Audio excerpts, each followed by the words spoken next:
we had to talk about upper airway stimulation by means of the Inspire system.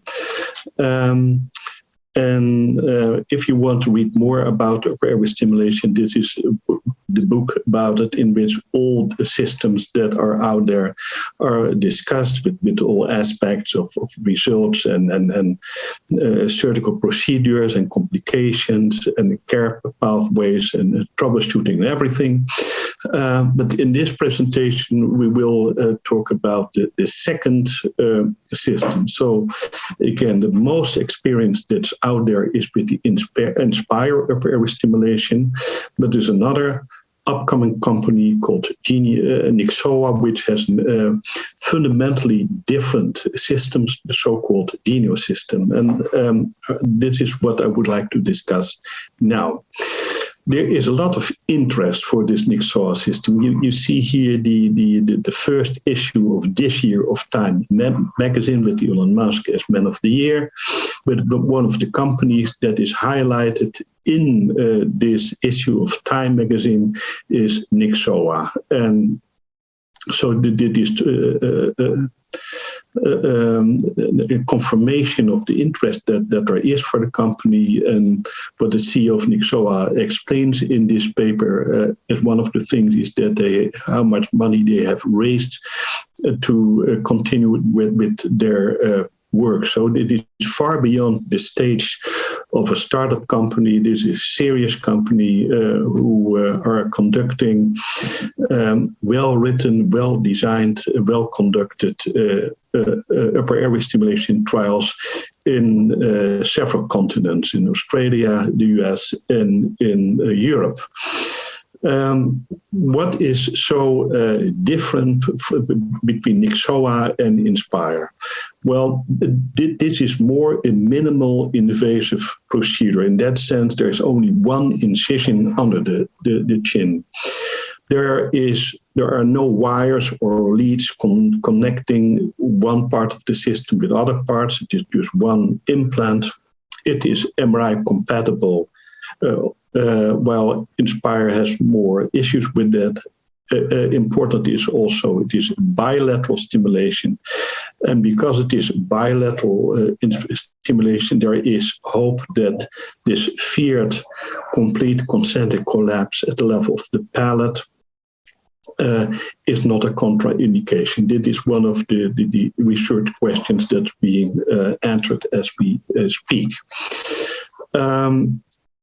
So it's called the Genio system, hypoglossal nerve stimulation, intended to stimulate the genioglossus, the muscle that brings the tongue forward, with the result an opening of the airway. It is the first and completely leadless and battery-free technology. We'll come back to that later, because this implant is independent from the external power unit. So you see the internal component here, and here the external component with the battery. So there is no need to replace empty batteries in the course of time, because the battery is the external system. And this implantable stimulator is positioned on the genioglossus as a saddle on a horse, as it is called. I will show you in more detail in a few seconds, with the antenna in the middle and two paddles at both sides of it. So bilateral cyclical hypoglossal nerve stimulation. In more detail, this is the implantable stimulator. That's the only thing that you implant. And then the patient has to activate the chip with a disposable patch that you put on the downside of your chin every time you go to sleep. And during the day, you put this in the charging unit, and it takes a few hours to recharge. So battery-free, implanted in the chin area, supposed to be minimally invasive and short, only one incision, bilateral stimulation, activation trip with the battery and the adhesive disposable patch, which the patient connects every night again, and the charging unit. It is not a very big implant. Here you see the antenna, and the two patches are at both sides. It's very low weight, so if you can you can relate it to a coin, how small it is. The activation chip is a little bit bigger, but also very low weight. Now, while with Inspire, the breathing is, the stimulation is synchronized to the breathing. Here it works the other way around. Here the patient breathing frequency is used as a reference to adjust this stimulation cycle. So by doing it this way, you don't need a sensor to record inspiration, because you do it the other way around. And in this algorithm, you have the same on-off pattern as with other stimulation devices. Stimulation during inspiration, and no activity during expiration, and then at the late expiration phase, the stimulation starts again. So you hope to prevent muscle and nerve fatigue by not a continuous stimulation. There are things that you can vary, so the pulse amplitude, the pulse duration, the pulse interval, and the frequency. So depending on what is needed in the individual patient, this can be adjusted. As in with Inspire, the therapy activation is only when patient is asleep, and a gradual ramping stimulation of therapy has started, as not to wake the patient because of a sudden stimulation. There are several steps that need to be taken during the surgery that I will show you in more detail. So again, the internal and external part. It is surgery under general anesthesia. As with the other systems, you start with putting electrodes in the tongue, here at both sides, of course. And you start with an incision parallel to the mandible through skin and submucosa and platysm. And then the first muscle that you will encounter is the mylohyoid, which runs in the vertical way. After you have identified the mylohyoid, you go through it, and then you come on muscles that run in a different direction, which in a vertical way. And the first one is the geniohyoid, which runs from the hyoid to the genio, to the mandible. That's why it's called geniohyoid. And below it, you have the genioglossus, and that is the muscle that you need to have. So you split the geniohyoid in the midline. You can retract it a little bit, and then using the nerve integrity monitor, the NIM. Sorry about that. Again, you can use to identify the protruding branches of the hypoglossal nerve at both sides. So when you have identified the branches that you want to stimulate at both sides, then you place this implant in. Again, the term here is as a saddle on a horse. And when you have put that implant in, you can use during surgery an external stimulator to confirm that you have bilateral protrusion of the tongue. As long as you're not happy with movement, so that there is too much retraction or that the stimulation is not symmetrical, you can reposition until you're happy with the effect.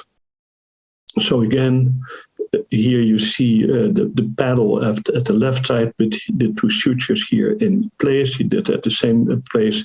After you have put the sutures in place, you can test it again, and only when you were happy you close the wound.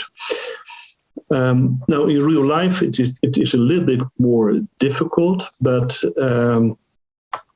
There are a few slides to show it to you.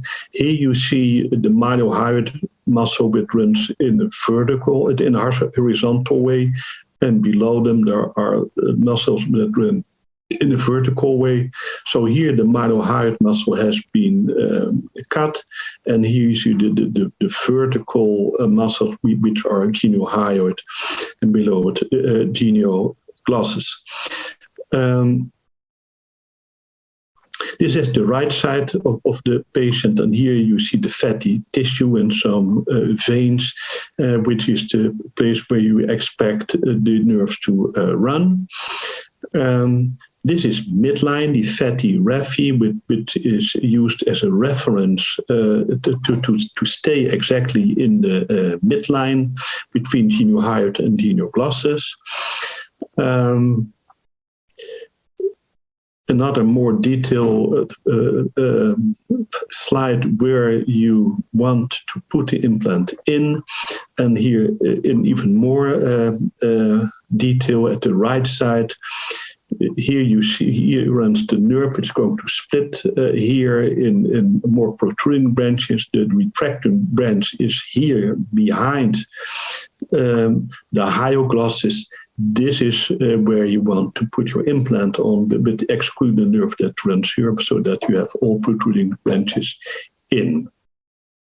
Placement of the paddle is, because it is limited room that you have, not easy. Here you see it in more detail, and here after the sutures have been placed and when the muscles are folding again over the implant.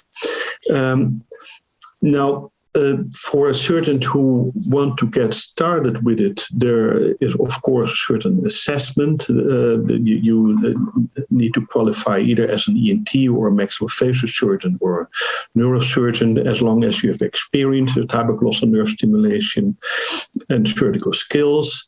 Then there is a quite serious training. You need to know the theory, the suturing, and different ways to put the implant in.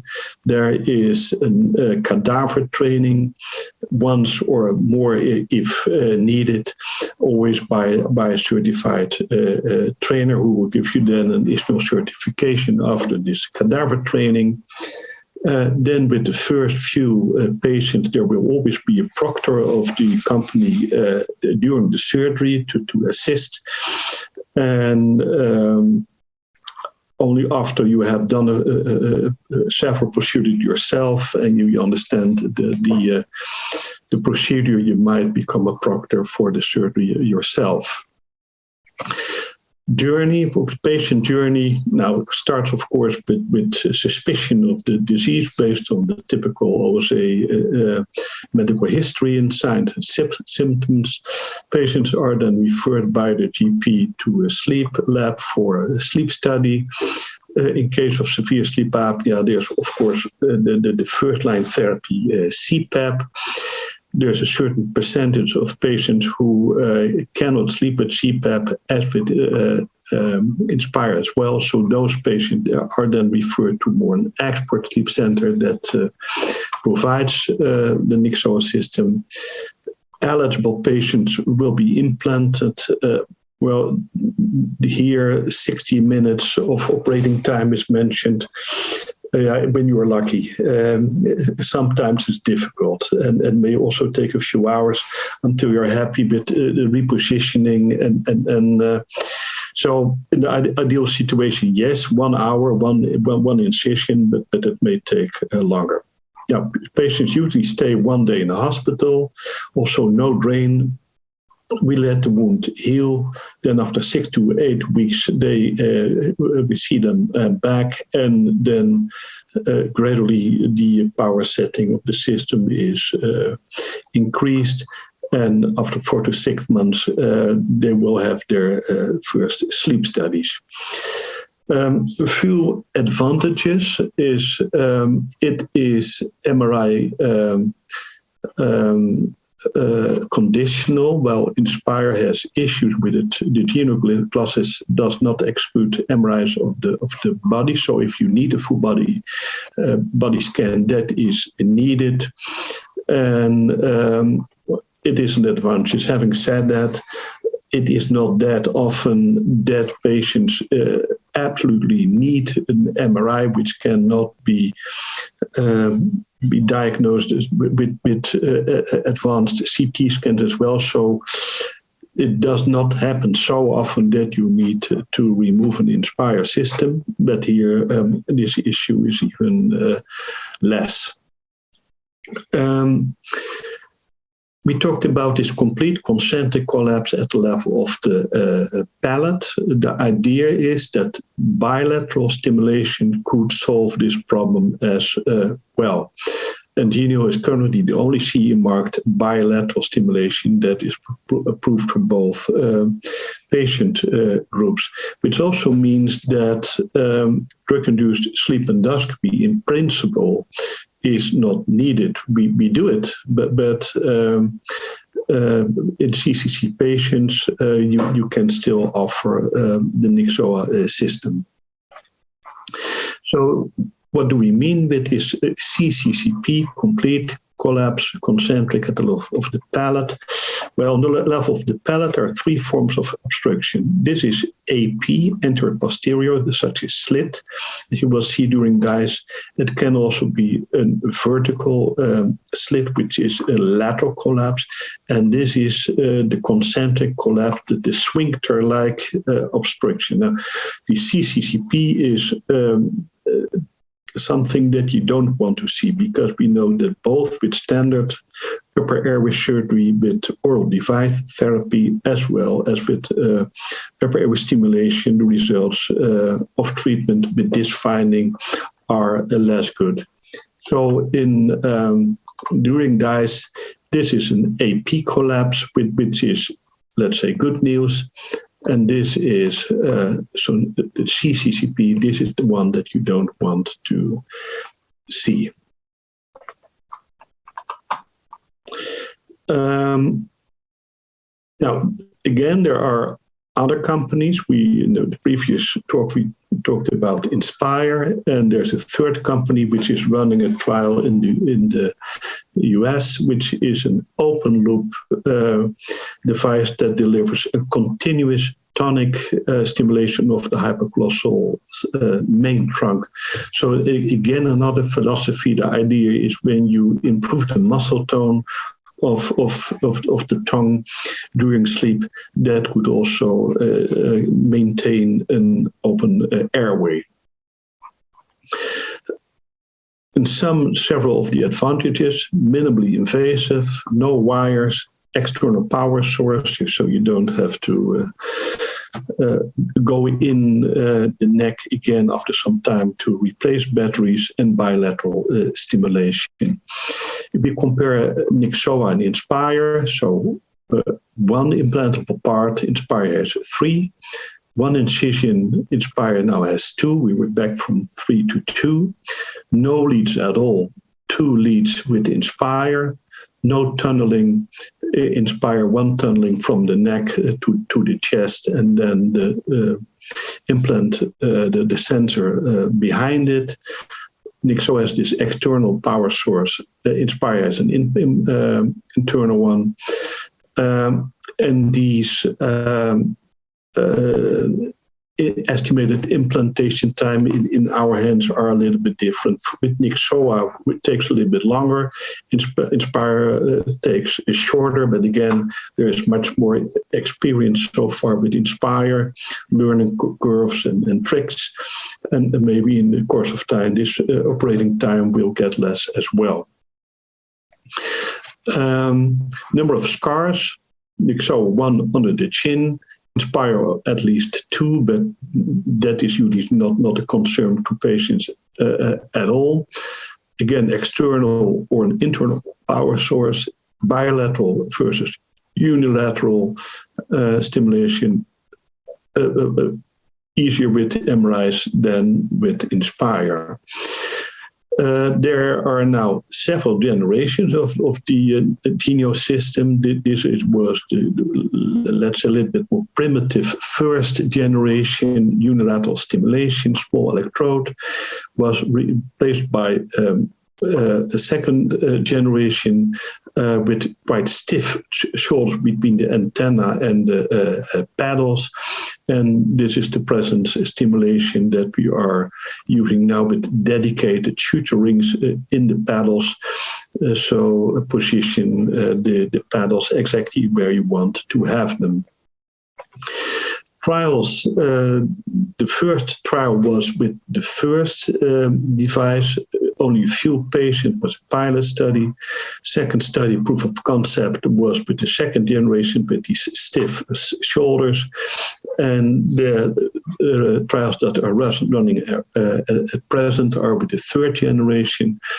Now, the published trials, so-called the BLAST study, which was mostly run in Australia.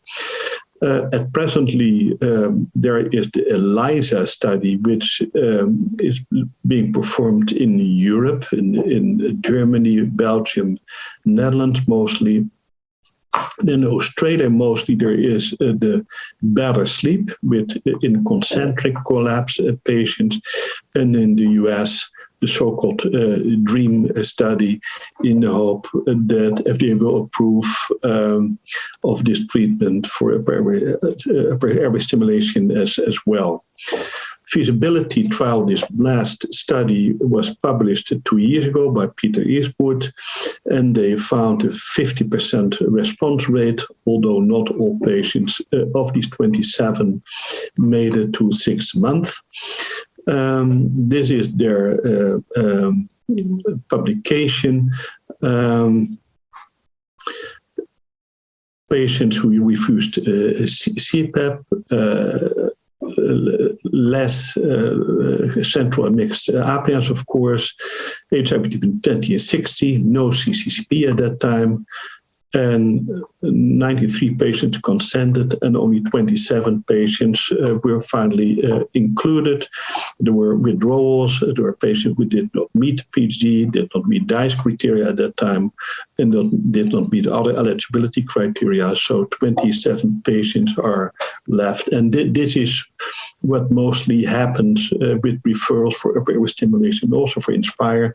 Only 1 out of 4 of 1 out of 3 patients who are referred or are seeking this kind of treatment are eligible for implantation. The endpoint of the BLAST trial were, of course, safety. Now, there were no serious adverse events of the surgery, which is important. A reduction of the HI of more or less 50%, and a reduction of the ODI of also more or less 50%. Other secondary outcomes, arousal index improved, saturation below 90% improved, sleep efficiency, of course, important, improved. Epworth had a comparable decrease as with Inspire, and quality of life is also improvement. Another thing that have been studied is how happy is the bed partner with decrease in snoring. That's also quite considerable improvement. Compliance is, of course, always an issue. But after the 6-month visit, 91 patients used it at least 5 days a week, and 77 at least 5 hours per night. And most patients are happy with the treatment. So in sum, reduction of the HI, 47%, 91 5-day compliance, and a 50% response rate. ELiSA study, again, is still ongoing. I cannot tell you much about that yet. About this concentric collapse, well, the great Richard Lewis from Australia published a case report of a patient with a CCCP who had a very impressive reduction of the HI with bilateral stimulation from 33 to 1, ODI from 90 to 0. So this is really a success story, but again, N is 1. But this is what is now being studied in more detail in the Better Sleep trial. And there is effect of CCCP in the preliminary result, although maybe just a little bit less than a non-CCCP. Now, in some unmet patient needs, CCCP, external power units, MRI compatible. So yes, we have to see the coming years what the results of these 3 running trials will be. Thank you very much.